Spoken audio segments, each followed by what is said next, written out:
Welcome back, everybody, to America on the Road. Jack Nerad with you, and we're in St. Paul, Minnesota. At least I think we are, but somewhere in Minnesota for certain. And we are having the opportunity to drive the all-new 2025 Genesis GV80 Coupe. You say coupe, not coupe, correct? Coupe. Yeah. With me is Trevor Lai. He's been on the show before. He is the big honcho in product planning at Genesis. A honcho, not the honcho. But yes, okay, a large honcho. You're honcho-ish.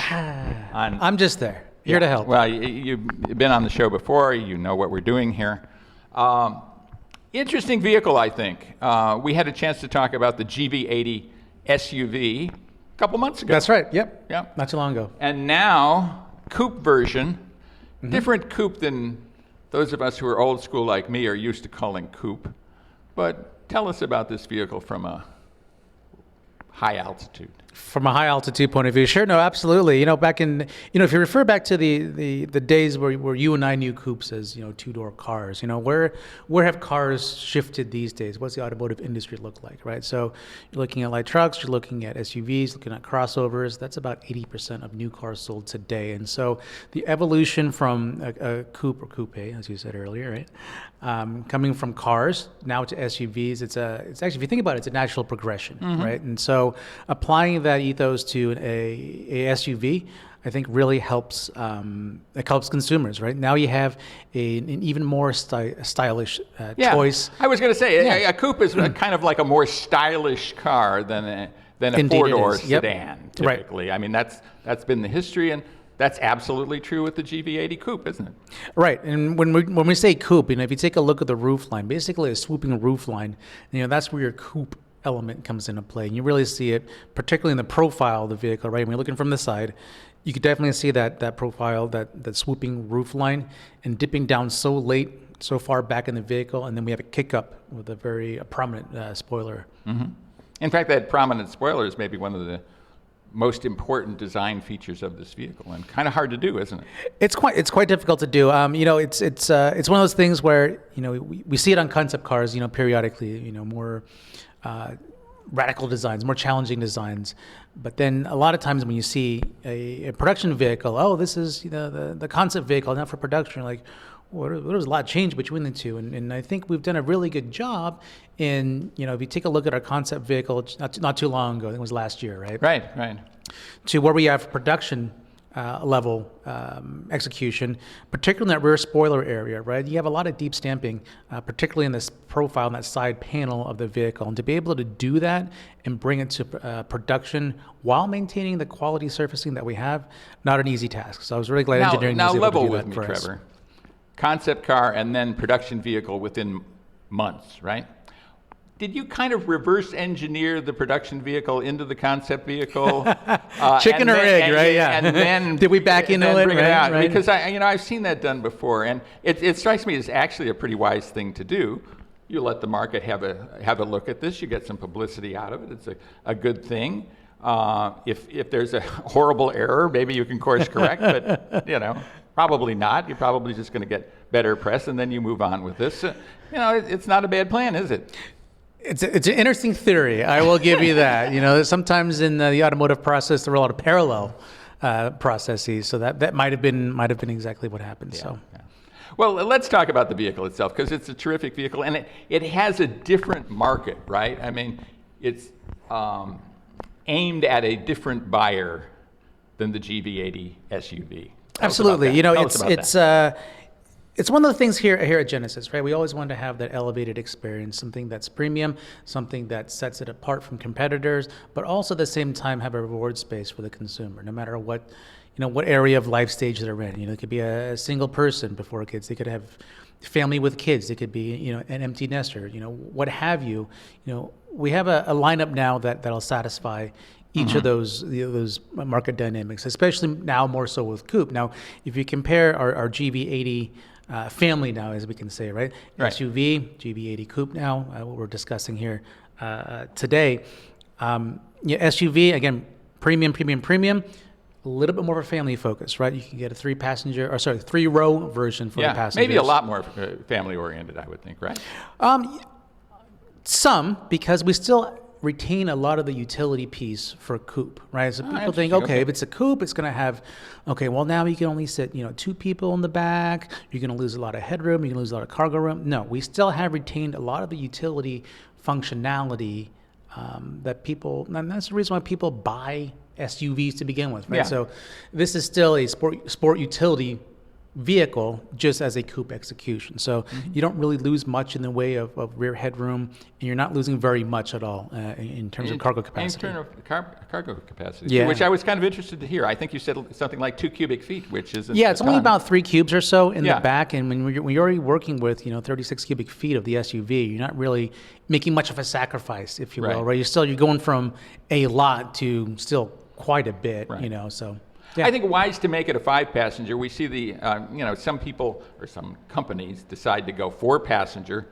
Makes a heck of a lot of sense to go 5, I think, don't you? Right, 5 gives you that flexibility. It's a great just-in-case seat. You never really know. And we come back to it's a utility vehicle. You need to have utility, right?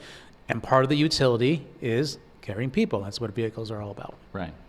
So this is a vehicle, certainly its calling card is its looks. Which is not that the GV80 SUV isn't good looking. Fair enough. It is very good looking. Yep. It's very good looking, kind of a traffic stopper in terms of good looking. But this is even more so, I would say. We talked about the rear spoiler. Actually the wheels that you showed us at the presentation too kind of blew me away. It's how cool those wheels are, and I'm not usually wowed by wheels. But tell us about that, and tell us about kind of the changes visually to this vehicle versus the GV80 SUV. Right. So once you get beyond the coupe piece of it, right? The wheel design definitely is different, right? Wheels can make or break a vehicle, and for those of us, particularly enthusiasts, right, or those in the industry, definitely very easy to agree with that. So, but we took that one step further, right? We wanted to make sure the fascia was going to be different. We take a look at the grille. The grille is actually a double layer design. So at first it looks like, okay, well, there's a new pattern to the grille. Like, no, when you get closer to the grille, you'll notice surfacing on a second layer, a more vehicle rearward layer of the grille. That's something different. Lower fascia is completely different. If you look at the corners of the front fascia, it's definitely a bit more dynamic in its appearance. Messaging continues to the rear of the vehicle. The rear fascia is gorgeous. I think it really is good looking. It is, and for our GV80 SUV, what we've done is we've de-emphasized the exhaust outlets, right, to give it a bit more presence in the back, a more solid appearance, and that was make it look more like an electric. Make it look a little more aggressive, right? More tough, Okay. right? For the SUV. Now, coupe, completely different direction we wanted to go with, right? I keep on mentioning dynamic. So we have exposed rear exhaust tips, for example, right? And in the case of our vehicle, our GV80 Coupe, those are real exhaust outlets. It actually, exhaust goes out the back of the car, as it should. It doesn't come out underneath or anything untoward like that. So that's a piece of differentiation from the outside.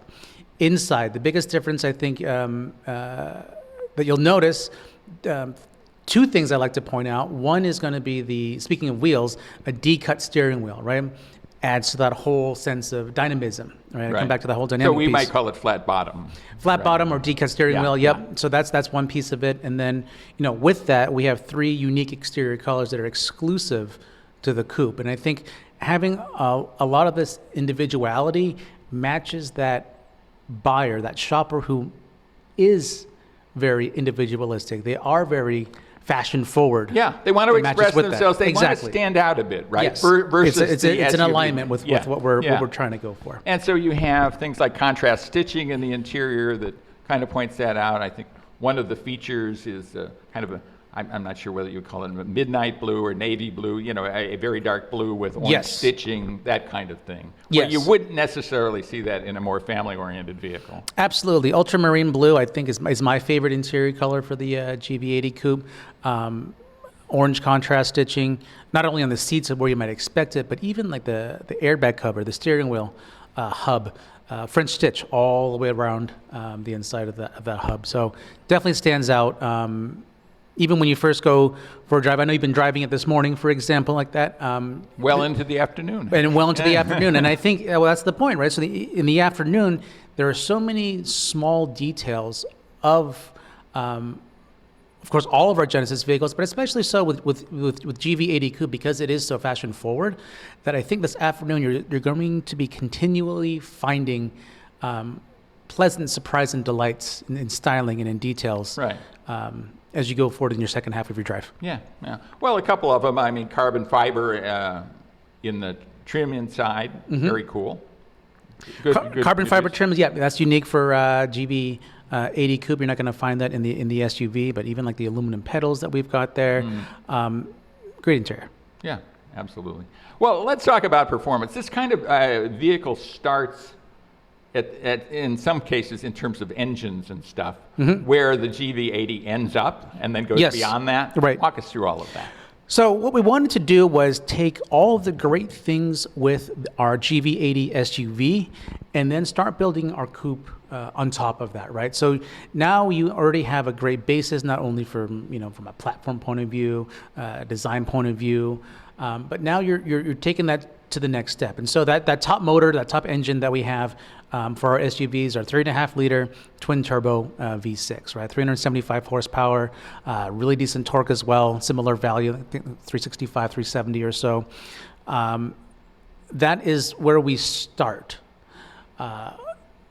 The other option, of course, is our e-supercharger variant. It is based on a 48-volt electrical system, and that gets you 409 horsepower, 405 pound-feet of torque. And being it's technically a mild hybrid, since we do have a small traction battery in the rear of the vehicle, that does get you fuel economy improvements as well. Walk us through this system, because it's different than electrical hybrid additional power, if I'm understanding it correctly.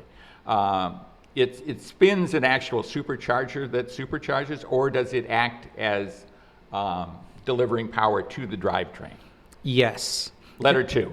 Right? It does a little bit of both, right? Okay. And the whole thing about the e-supercharger system, right? As some folks may know, if you are taking off from a stoplight, it might take a moment before your requested power input, your accelerator pedal, how far you press down on it, actually gets delivered to the wheels. And that's for waiting for the turbos to spool up. And while we have minimized that a lot, you're not going to notice very much of that in our standard coupe.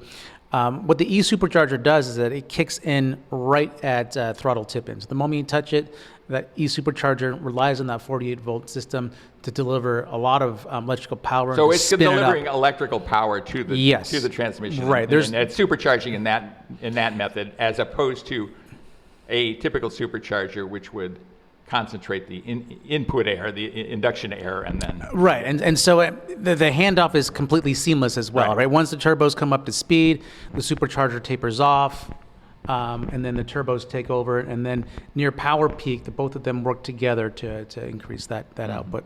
Yeah. So it's both well, let's put it this way. I think enthusiasts can find joy in driving the vehicle. At the same time, it functions without any kind of hiccups or strangeness or performance-oriented handling issues or those kind of things, ride issues brought on by handling. Walk me through that thinking about the balance there of handling, comfort, all of that. So one of the things that we pride ourselves with here at Genesis, it really comes down to a comfortable ride and a rewarding experience for the customer. So going in, that's already our baseline, right? Now, adding a bit more of the dynamic feel, the dynamism that I keep on referencing, right? It's a common theme here. You want to take that as your beginning and then build atop that a little bit, right? So we want to give customers that rewarding feeling, that also a confident driving feeling, knowing that you're safe and secure as you're having fun, driving your vehicle. So, what would you like our listeners to take away from the GV80 Coupe? What do you think they're... I think my top 3 points are going to be coming back to the styling of the vehicle. It's definitely very distinctive. Bias aside, I think this is the best looking coupe execution of an SUV in the market today. So that's going to be the first one. The second one is going to be the absolute beauty of an interior, right? Having all those different interior materials. Our color materials and finishes team, or what we call CMF team at design, have done a really great job in executing a beautiful interior that is also useful for the customer. With a lot of interior color choices and textures, Absolutely, that a lot kind of different stuff. color choices, inside and out, right? So Yeah. that's another great boon for us. And the last thing I like to talk about, I think, Genesis always includes a high level of safety and tech, right? So we have the entire safety suite. You don't have to worry about, oh, do I need to pick this option to get the highest safety? Do I need to pick this? No, we make it easy for you. It has it all, combined with a very large 27-inch OLED display that we're running on the inside of the vehicle. That's how it all interweaves together for a very cohesive experience for the owner of a GV80 Coupe. And it is all of that. It's a wonderful experience all the way around. Absolutely. I've experienced it so far. Indeed. Well, thanks so much for being with us, Trevor. We appreciate it. Trevor Lai of Genesis. Thanks. Joe. Always a Shake pleasure. hands. I Thank like you. That. Yeah, it's a pleasure. You got a good grip, too. I like that. Very good. And stay with us, everybody. We'll be right back right here on America on the Road. Thanks, Jack.